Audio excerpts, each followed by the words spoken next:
months ago, I traveled to Japan to help my son and his family buy a home. As a real estate broker, I expected the process to be different.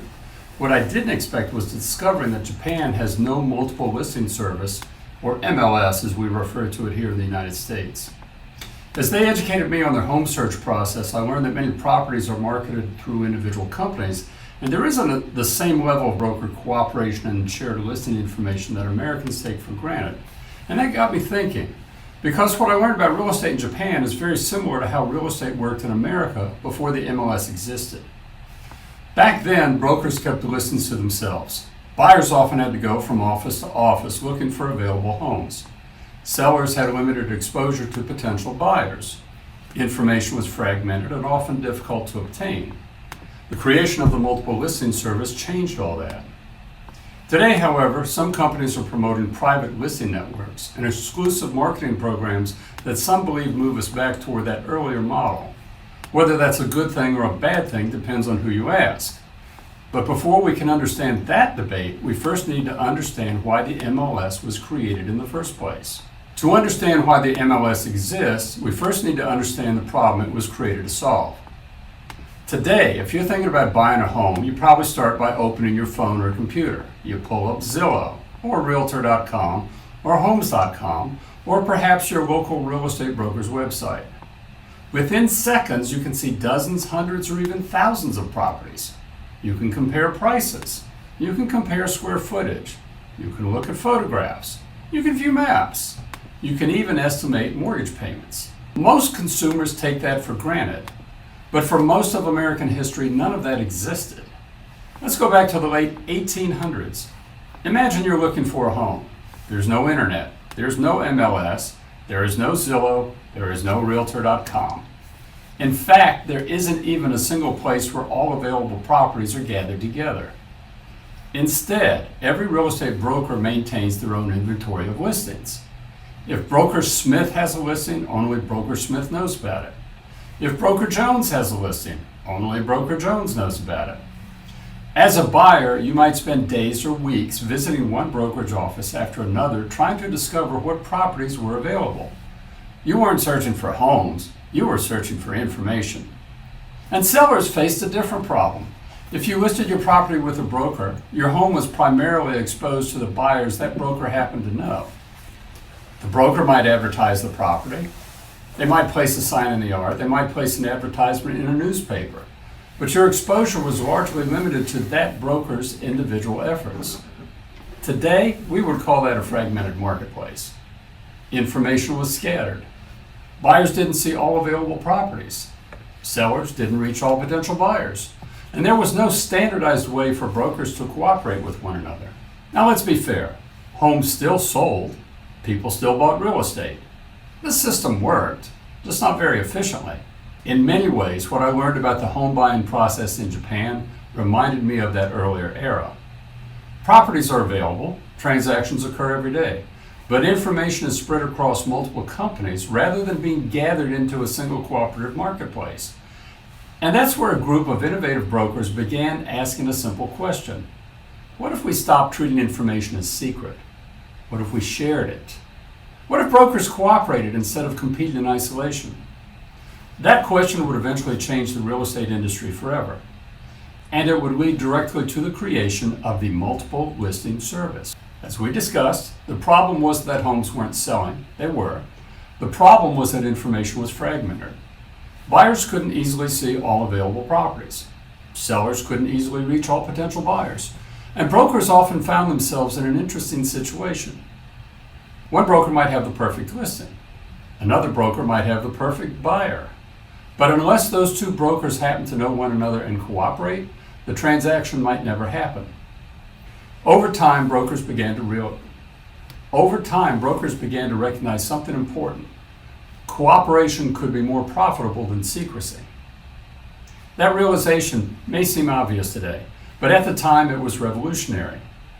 Instead of treating listings as closely guarded information, some brokers began sharing information with one another. The arrangement was simple. If I help sell your listing, we share the commission.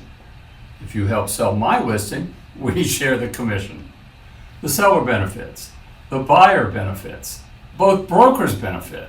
Everybody wins. One of the earliest organized examples of this concept occurred in San Diego during the 1880s. Brokers would regularly exchange information about properties available for sale. Remember, this was long before computers, long before the internet, long before smartphones. In some cases, listing information was physically carried between brokerage offices. Later, brokers would gather around blackboards displaying available properties and exchange information in person. What sounds primitive today was actually a major innovation. For the first time, brokers were creating a shared marketplace. Instead of every office operating independently, they were beginning to work together. And that's really the key behind the MLS. The MLS was not created by government. It was not originally created by the National Association of Realtors. It was created by local brokers who discovered that cooperation produced better outcomes than isolation. Now, that doesn't mean the National Association of Realtors wasn't important. Far from it. As MLS systems began appearing around the country, NAR helped promote the concept, develop standards, and encourage local real estate boards to adopt similar systems.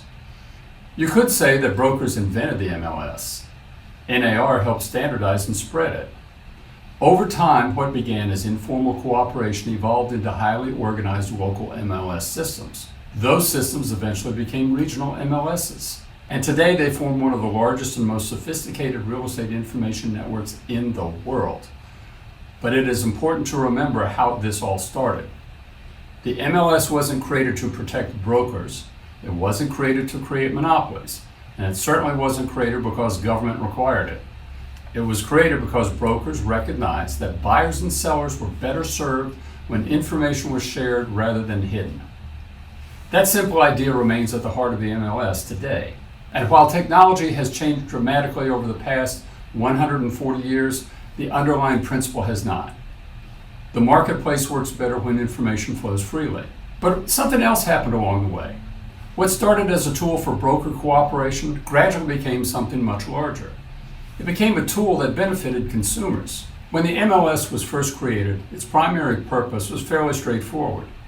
It was a tool that allowed brokers to cooperate with one another. A broker with a listing could work with a broker who had a buyer. Information could be shared. Commissions could be shared. Transactions could be completed more efficiently. At first glance, it sounds like a benefit primarily for brokers. But something interesting happened over time. The people who ultimately benefited the most were not the brokers, they were the consumers. Let's start with sellers. Imagine you're selling a home in a world without an MLS. Your property is listed with a single brokerage. That brokerage may advertise your home. They may place a sign in the yard. They may run newspaper advertisements. They may contact buyers they already know. But the reality is that your property's exposure is largely limited to the reach of that individual company. Now compare that to the MLS. A single listing entered into the MLS becomes visible to hundreds, and in some markets, thousands of cooperating real estate professionals. Every one of those agents may have a buyer who could be interested in that property. Instead of relying on one brokerage to find a buyer, the seller gains access to an entire marketplace of brokers and buyers. That's a significant difference. Instead of hoping one company finds the right buyer, the entire marketplace is effectively working on the seller's behalf. And that's one of the reasons the MLS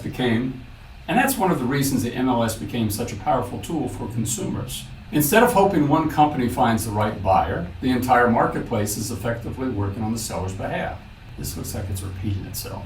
And that's one of the reasons the MLS became such a powerful tool for consumers.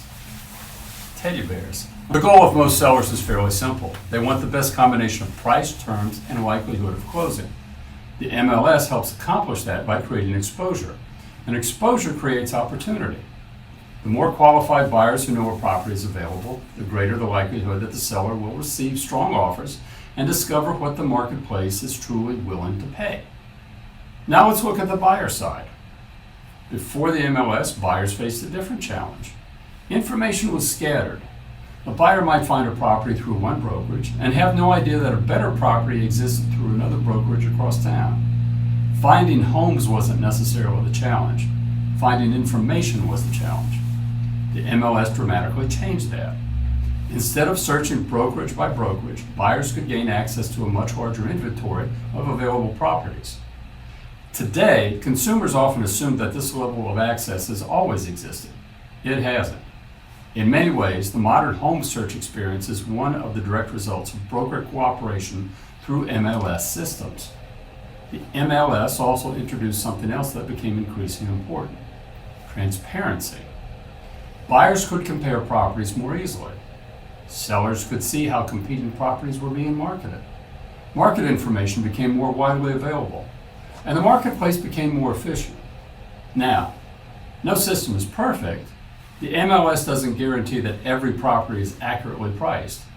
It doesn't guarantee that every buyer will find the perfect home, and it certainly doesn't eliminate the need for professional advice. But what it does provide is a common marketplace where information can be shared in a structured and organized manner. And that marketplace became increasingly valuable as technology evolved. When computers arrived, MLS systems adapted. When the internet arrived, MLS systems adapted. When online property search became the norm, MLS systems adapted again. In fact, many of the real estate websites consumers use every day would not function the way they do without MLS data. The MLS became far more than a broker cooperation platform. It became infrastructure.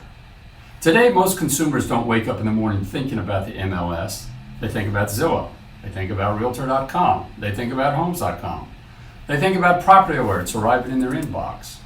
But behind much of that information is the MLS. The MLS is often the source database that powers the consumer experience. And that's one of the reasons this discussion matters. Because the MLS has evolved from a tool used by brokers into a system that supports the buying and selling decisions of millions of consumers. The story no longer belongs solely to the real estate industry, it belongs to the public as well. And that evolution brings us to another important development that transformed the consumer experience even further, and that's buyer agency. Because once consumers gained access to more information, they also began demanding something else: representation. As the MLS evolved and consumers gained access to more information, another important question began to emerge. Who exactly represents the buyer? Today, most buyers understand that they can hire an agent to represent their interests. But that wasn't always the case. For much of real estate history, the answer was surprisingly simple. The agent represented the seller. In fact, if you go back several decades, most real estate transactions operated under what was known as sub-agency. Under that system, listing brokers represented the seller, and cooperating brokers often represented the seller as well. Many buyers assumed the agent showing them homes was their agent. In reality, that agent frequently owed fiduciary duties to the seller. Now, that doesn't mean agents were dishonest.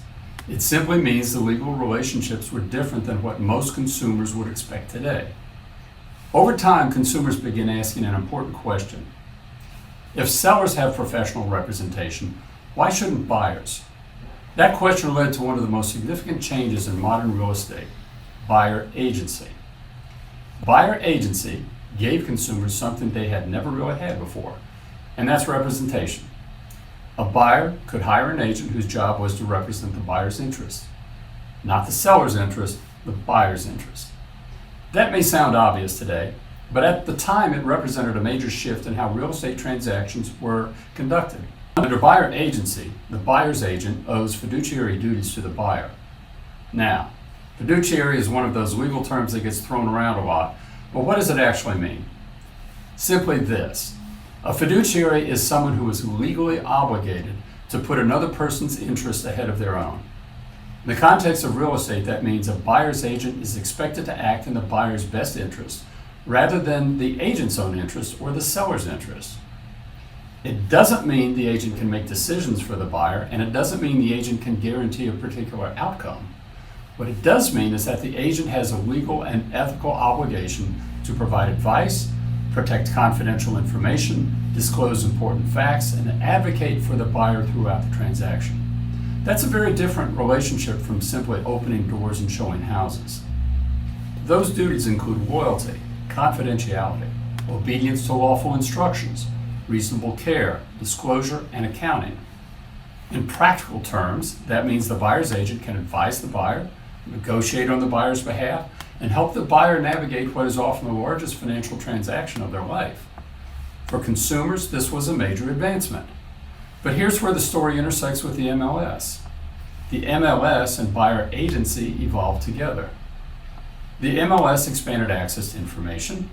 Buyer agency expanded access to representation. One gave buyers more homes to consider. The other gave buyers professional guidance while evaluating those homes. Together, they transformed the home buying experience. A buyer no longer had to rely solely on information provided by a seller's representative. The buyer could have their own advocate helping them evaluate properties, understand market conditions, negotiate terms, and manage risk. And that became increasingly important as real estate transactions became more complex. Today, buyers are evaluating financing options, inspections, appraisals, disclosures, title issues, homeowners associations, zoning considerations, septic systems, wells, easements, surveys, and countless other factors. The amount of information involved in a modern transaction is enormous. Having access to information is valuable. Having someone help you understand that information can be equally valuable. The evolution of buyer agency reflects a broader theme we've seen throughout this video. Over time, real estate has gradually become more consumer focused. The MLS expanded access to information. Buyer agency expanded access to representation. And together, they help create a marketplace that is far more transparent and consumer-oriented than the system that existed a century ago. But having more information and better representation still leaves an important question. What information is actually being collected, and where does it come from? And how does it end up on websites like Zillow, Realtor.com, and Homes.com? To answer that question, we need to look at one of the least understood and most valuable functions performed by today's MLS systems: data standards. At this point in the story, we've talked about cooperation. We've talked about consumer access to information. And we've talked about buyer representation. But there's another benefit provided by today's MLS systems that most consumers never think about: data. More specifically, standardized data. Now, I know that may not sound very exciting, but stay with me for a minute because this affects every buyer and seller in today's marketplace. Let's say you're looking at 2 homes online. You see the square footage, the number of bedrooms, the number of bathrooms, the lot size, the heating system, the cooling system, the water source, the sewer system, the tax information, the school district, the year built, the property features. You get the idea? Most consumers assume that information simply appears on websites. But where does it come from? And how do we know it means the same thing from one listing to the next? The answer is standards. MLS organizations establish standards for how property information is collected, entered, displayed, and shared. Without these standards, let me give it a moment here. Without those standards, comparing properties would become much more difficult. Imagine if one brokerage measured square footage one way and another brokerage measured it differently. Imagine if one brokerage reported finished basement area while another excluded it. Imagine if every company used different terminology for property features. Consumers would have a very difficult time making meaningful comparisons. The MLS helps solve that problem. It creates a common language, a common set of definitions, a common set of rules, and that consistency benefits everyone. Now, does that mean every listing is perfect? Of course not. Mistakes happen. Data occasionally needs correction. But the existence of standards helps create a much more reliable and transparent marketplace than would otherwise exist. There's another important point many consumers don't realize.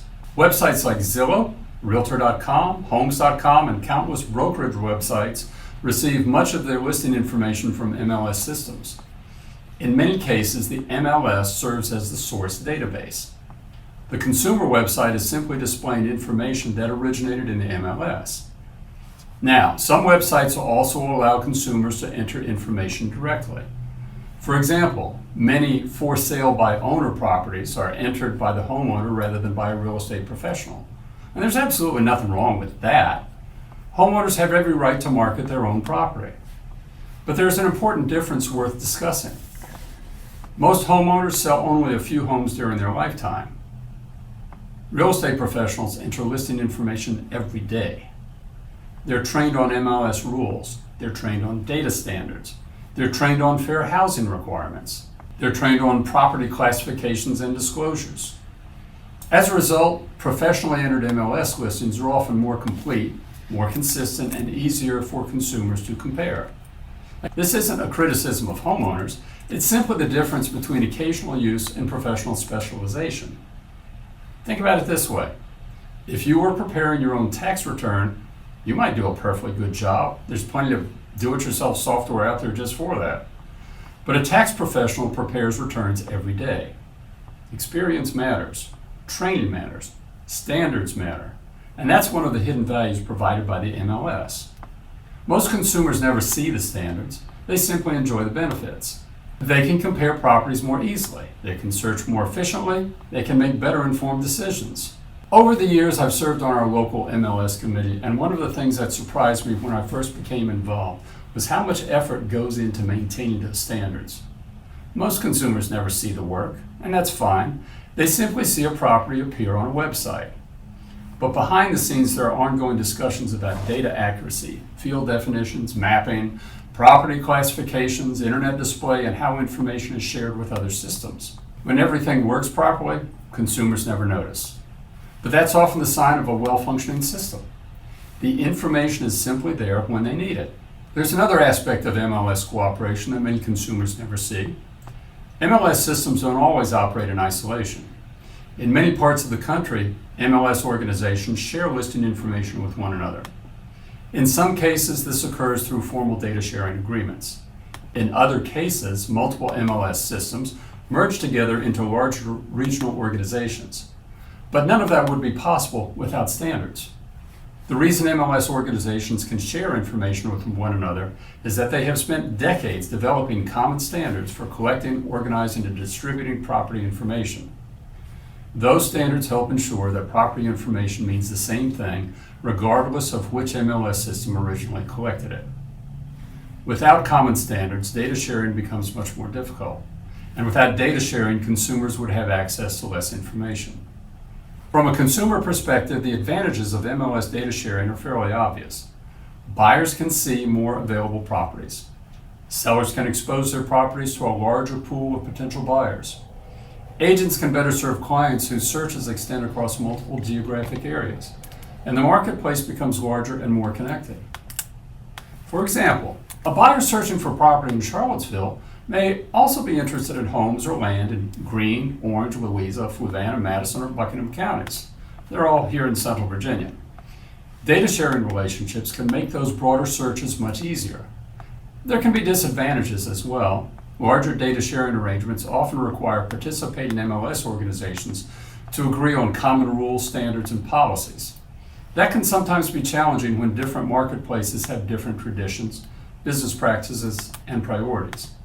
Some participants worry about losing local control. Others worry about increased complexity or the loss of services tailored to a specific market. Like many things in real estate, there are trade-offs, but the underlying principle remains the same. The idea behind MLS cooperation is that sharing information generally creates a more efficient marketplace than keeping information isolated. Whether that cooperation occurs between two brokers, two brokerages, or two MLS systems, the goal is essentially the same: to help buyers find more properties, to help sellers reach more buyers, and to create a more transparent marketplace. The idea of information sharing versus information restriction is one of the central themes running throughout this entire discussion. In many ways, the MLS has evolved into something far larger than a broker cooperation platform. It has become part of the information infrastructure that supports the entire residential real estate marketplace. And once consumers gained access to that information, another important question naturally followed. How should sellers choose to market their properties? Because while the MLS offers one path, it's certainly not the only path available. And that brings us to one of the most important topics in today's discussion: seller choice. One of the arguments you'll often hear in today's real estate discussions is the phrase seller choice. And in many ways, that's exactly right. Sellers do have choices. In fact, one of the things I hope you'll take away from this video is that there is no single way to sell a property.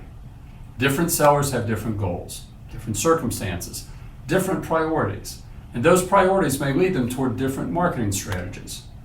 But just as importantly, every choice involves trade-offs. Let's start with the option most consumers are familiar with, a full public listing. This is what most people think of when they think about listing a home for sale. The property is entered into the MLS, the listing is shared with cooperating brokers, the information is syndicated to public websites. The property may appear on the ones I've mentioned before, Zillow, Realtor.com, Homes.com, as well as brokerage websites and countless other consumer-facing platforms. This approach generally provides the broadest exposure available. The goal is simple: make as many qualified buyers as possible aware that the property is available.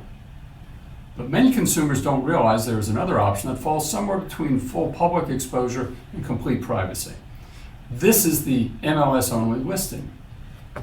In this situation, the property is entered into the MLS and made available to cooperating brokers and their buyers.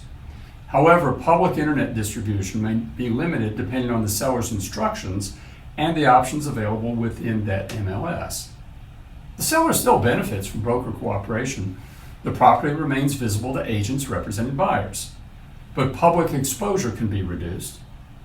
Some sellers prefer this approach because it offers a balance between privacy and market exposure. Then we have what are often called private exclusive listings. In this scenario, the seller hires a brokerage but chooses not to place the property into the MLS. The property may be marketed through the brokerage's internal network, select agents, or other private channels. The seller receives professional representation while intentionally limiting exposure. Next is the pocket listing. A pocket listing is generally marketed even more selectively. The property is essentially kept in the broker's pocket. Only a limited number of potential buyers may be aware that the property is available. Exposure is intentionally restricted. And finally, there is for sale by owner, commonly called FSBO. In a FSBO transaction, the seller chooses not to hire a broker at all. The seller handles marketing, showings, negotiations, contracts, disclosures, and transaction management independently. Now, some homeowners successfully sell their own properties. There's absolutely nothing wrong with that. In fact, I was speaking to a friend last night who did just that. But it's interesting to look at what consumers actually choose. According to the National Association of Realtors, only a small percentage of homes are sold as for sale by owner properties each year. The overwhelming majority of sellers continue to use professional representation. That doesn't mean one approach is right and the other is wrong. What it does suggest is that many consumers believe professional representation provides value. And one of the most significant benefits that brokers bring to the table is access to the MLS and the marketplace it creates. Now, here's an important point. The goal isn't to tell sellers which option they should choose. The goal is to help sellers understand the advantages and disadvantages of each option. Some sellers value maximum exposure. Others value privacy. Some sellers want broad public marketing. Others prefer a more controlled approach. Those are legitimate decisions, but exposure and privacy often move in opposite directions. Generally speaking, more exposure means more buyers know the property is available. More buyers often means more competition, and more competition can help establish market value. Reducing exposure may provide greater privacy, but it may also reduce the size of the buyer pool. Neither choice is inherently right or wrong. The important thing is that sellers understand the trade-offs before making the decision, because informed choice is what really matters. This brings me to a conversation I had recently with a homeowner whose idea of a pocket listing took the concept of limited exposure to an entirely different level. Not long ago, I had a conversation with a homeowner who was considering selling his property. On the surface, it sounded fairly straightforward. He wanted to sell. I help people sell property. Seemed simple enough. But as we talked, he explained how he wanted the process to work. First, he didn't want the property entered into the MLS. I get that. Second, he didn't want any public advertising. I get that. No Zillow, no Realtor.com, no Homes.com, no public marketing of any kind. Then he went on to explain that he wanted me to treat the property as a pocket listing. In other words, he wanted me to quietly keep the property in mind and only bring it to the attention of a buyer if I happened to find someone who definitely was interested in his house to the point where they would make an offer. At that point, we were already talking about a very limited form of marketing. But there was one more condition. He didn't want to sign a listing agreement until I showed up with a buyer ready to purchase the property. So I remember sitting there thinking about what he was asking. No MLS, no advertising, no public exposure, no cooperation with other brokers, no listing agreement. And somehow I was supposed to find the best possible buyer for his property? From my perspective, it felt like being asked to box Mike Tyson with both hands tied behind my back. Now, listen, I understood where he was coming from. He valued privacy. He didn't want strangers walking through his home. He didn't want photographs on the internet. He didn't want the entire world to know he was considering a move. And those are legitimate concerns. Many sellers have them. But I also had to think about my responsibilities as a real estate professional. My job isn't simply to find a buyer. My job is to help create the best possible outcome for my client. And one of the most effective ways to do that is through exposure. Exposure creates awareness, creates interest, creates competition. And competition is often what helps sellers achieve the strongest combination of price and terms. There was another concern as well. Real estate brokerage isn't simply an informal activity where agents wander around looking for buyers and sellers. Agency relationships matter. Brokerage agreements matter. Disclosures matter. Licensing laws matter. Company policies matter. Depending on the circumstances, attempting to market property without the proper agreements in place could create legal, regulatory, or compliance issues. And in some situations, working without a signed listing agreement could itself create legal problems. In other words, this wasn't simply a marketing challenge. It was potentially an agency and compliance challenge as well. So I politely declined the opportunity. Not because I didn't want the business, and not because pocket listings are inherently wrong. There are situations where a pocket listing makes sense. I've seen them work. There are situations where a private exclusive listing makes sense. Every seller's circumstances are different. But I didn't believe I could properly represent that particular seller under the conditions he was requesting. And that's really the larger lesson here. When sellers hear terms like private listing, office exclusive, or pocket listing, the discussion shouldn't begin with whether those approaches are good or bad. The discussion should begin with understanding the trade-offs. What exposure am I giving up? What privacy am I gaining? How many potential buyers will know my property is available? How many will never know? Because once a seller understands the trade-off, they can make an informed decision. And that brings us directly to the debate taking place in the real estate industry today. We've covered how the MLS was created, how it evolved, and how it came to benefit both buyers and sellers. So that raises an obvious question. If the MLS has been around for nearly 140 years and provides all of these benefits, why is there suddenly so much debate surrounding it? The answer is that real estate is changing. Technology is changing. Consumer expectations are changing. And some large brokerages are beginning to question whether the traditional MLS model is the only way property should be marketed. Today you'll hear terms like private listing network, office exclusive, private exclusive, delayed marketing, coming soon, off-market listing. Depending on who's using the terms, the details may vary, but the basic idea is usually the same. Instead of immediately exposing a property to the entire marketplace through the MLS, the property is first marketed to a smaller audience. Sometimes that's the brokerage's own agents. Sometimes it's a private network. Sometimes it's a select group of buyers. Sometimes the property never enters the MLS at all. Supporters of these approaches often describe them as offering greater seller choice. And to be fair, there's truth in that argument. Some sellers genuinely value privacy. Some sellers don't want photographs of their homes on the internet, like my potential client earlier. Some sellers don't want open houses.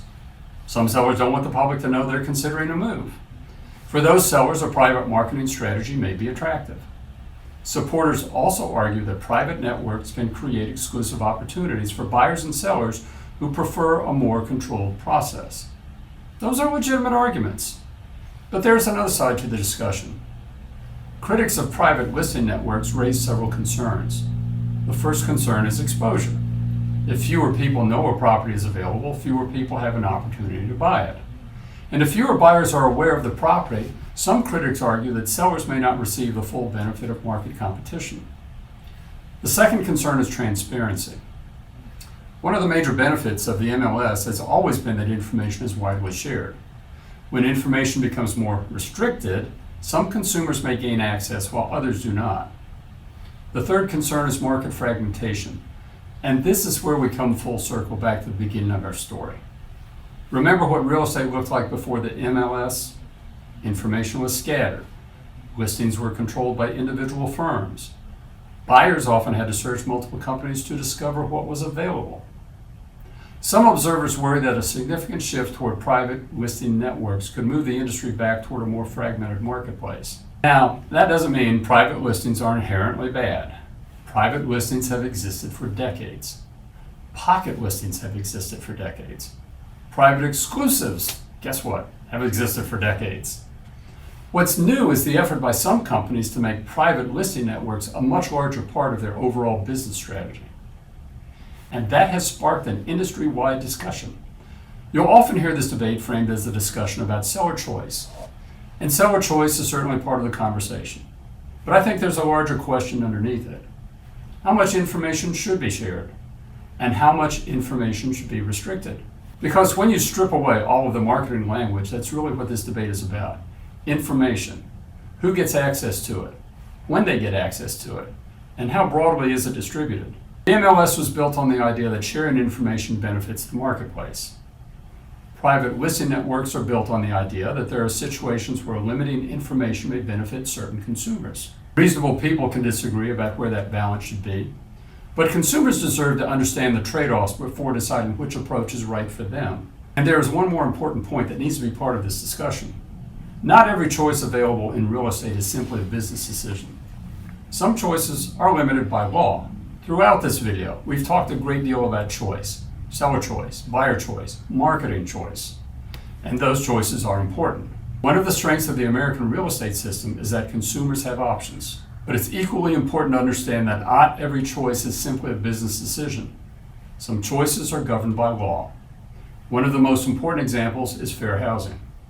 Fair housing laws exist to ensure that people have equal access to housing opportunities regardless of certain protected characteristics. Now, fair housing is a large subject and could easily be the topic of an entire video by itself. In fact, many videos, and we're not going to get into it here. But for the purposes of our discussion, here's the important point. A seller cannot legally instruct a real estate agent to market a property only to certain types of people while excluding others based on protected classes. Likewise, real estate agents cannot steer buyers toward or away from neighborhoods based on protected characteristics. Those aren't simply business decisions, those are legal issues. And they exist regardless of whether a property is listed in the MLS, marketed as a private exclusive, sold as a pocket listing, or offered for sale by owner. The law applies to everyone. This is one reason professional standards, education, and compliance are important components of modern real estate practice. The goal is not only to help consumers buy and sell property, the goal is to do so in a manner that is fair, lawful, and consistent with public policy. And that's something worth remembering as we discuss the future of the MLS. Because while the industry continues to debate issues such as private listing networks, office exclusives, and information sharing, there are certain foundational principles that remain unchanged. Equal access to housing opportunities is one of them. The real debate isn't whether consumers should have choices. They should. The debate is how information should be shared, how broadly properties should be exposed to the marketplace, and how those choices affect buyers and sellers. And that brings us to the final question. Can the MLS continue to evolve and remain relevant in a rapidly changing real estate landscape? So to recap, at this point we've covered nearly 140 years of real estate history. We've talked about what real estate looked like before the MLS. We talked about broker cooperation. We talked about buyer agency. We talked about data standards, seller choices, private listings, and the ongoing debate about information sharing. So now let's ask the obvious question. Can the MLS survive? My answer is yes, but only if it continues to evolve. The reality is that the multiple listing service has never been static. In fact, one of the reasons it has survived for nearly 140 years is because it has repeatedly adapted to changing technology and changing consumer expectations. Think about everything the MLS has already survived.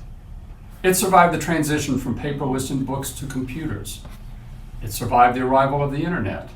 It survived the emergence of Zillow and publicly facing websites like that and countless other online platforms. It survived dramatic changes in how buyers search for homes, and it survived major changes in agency relationships and consumer expectations. The MLS of today looks very different from the MLS of 50 years ago, and the MLS of 50 years ago looked very different from the MLS of 100 years ago. I've seen that process of evolution firsthand. For several years, I've been involved in discussions concerning the future direction and structure of our own local multiple listing service. Without getting into the details, one thing has become very clear. MLS organizations are not standing still. They're constantly evaluating technology, governance, data sharing, consumer needs, and the changing business practices of the real estate industry. Those discussions can sometimes be challenging because the marketplace itself is changing. But that's also evidence that the MLS continues to evolve. The fact that MLS organizations are willing to examine their own structure and adapt to changing conditions is one of the reasons I believe they have remained relevant for so long. Change is not the enemy. Failure to adapt is the enemy. The question isn't whether the MLS will change. It will. The question is whether MLS organizations can continue providing value to consumers in a rapidly changing marketplace. I believe they can, but I also believe they need to do a better job explaining their value. Let's be honest, most consumers have no idea what an MLS is. They know Zillow, they know Realtor.com, they know Homes.com, they know Google, but they often don't realize that much of the information they rely upon originates with MLS systems. The MLS has become part of the infrastructure of the real estate marketplace. Like the electrical wiring inside a house, most people never think about it until there's a problem. I believe one of the biggest challenges facing MLS organizations today is helping consumers understand the role they actually play. Another challenge is maintaining data quality. The MLS has become one of the largest and most accurate property databases in the country. That accuracy matters. Consumers make major financial decisions based upon that information. Maintaining standards, improving data quality, and expanding transparency should remain central goals. I also believe MLS organizations need to continue investing in technology. Consumers expect information to be available instantly. They expect mobile access, they expect accurate maps, they expect photographs, videos, virtual tours, property history, and market data. The MLS cannot afford to stand still while consumer expectations continue evolving. There's another challenge as well, and that's consumer education. Many of the debates taking place today are ultimately debates about information. How much information should be shared? Who should have access to it? Where should they have access to it? When should they have access to it? The MLS should be leading that conversation. Not because the MLS is always right, but because transparency and informed decision-making have been at the heart of the MLS concept from the very beginning. And finally, MLS organizations need to remember why they were created in the first place. They were created because cooperation produced better outcomes than secrecy did. That principle remains just as relevant today as it was in the 1880s. The technology has changed, the marketplace has changed, the business models have changed, but the underlying principle remains remarkably consistent. When information is shared, buyers can see more opportunities. When information is shared, sellers can reach more buyers. When information is shared, consumers are generally in a better position to make informed decisions. That doesn't mean every property should be marketed the same way. It doesn't mean private listings should never exist. And it doesn't mean every seller should make the same choice. What it does mean is that consumers deserve to understand the trade-offs associated with those choices. And that's why this conversation matters. Because the future of the MLS isn't really about technology. It's about transparency. It's about competition. And ultimately, it's about helping buyers and sellers make informed decisions. As long as the MLS continues serving those goals, I believe it will remain an important part of the real estate marketplace for many years to come.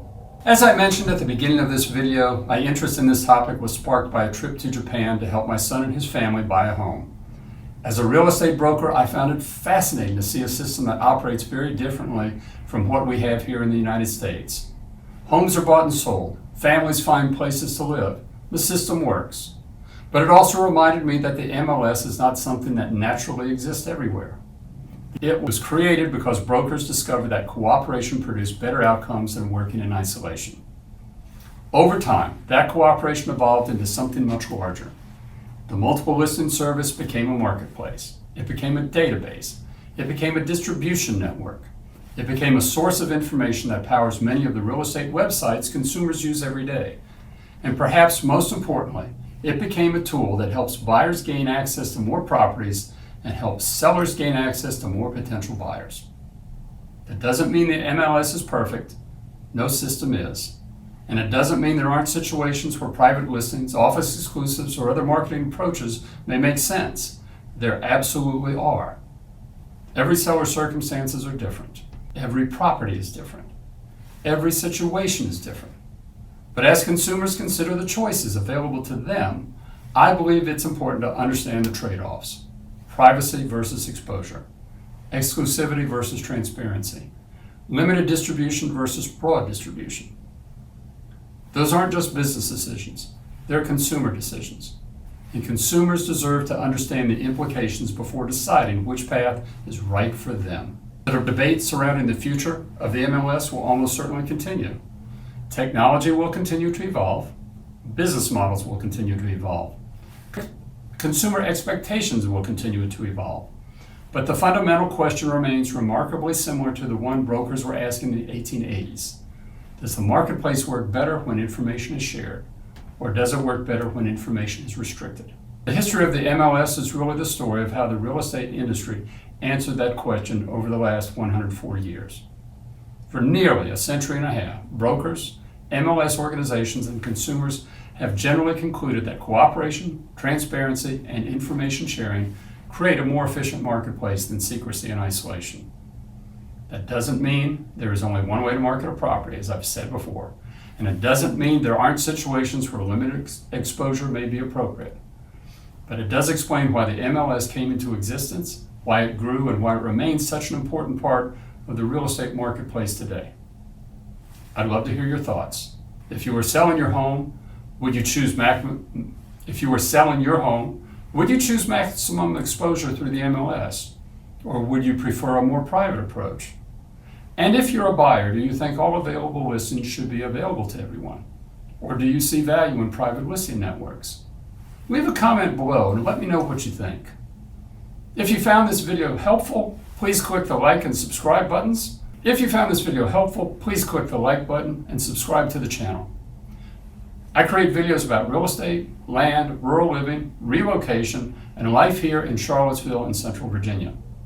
Thanks for watching. I'm Tom Wolfick, Associate Broker with Keller Williams Alliance.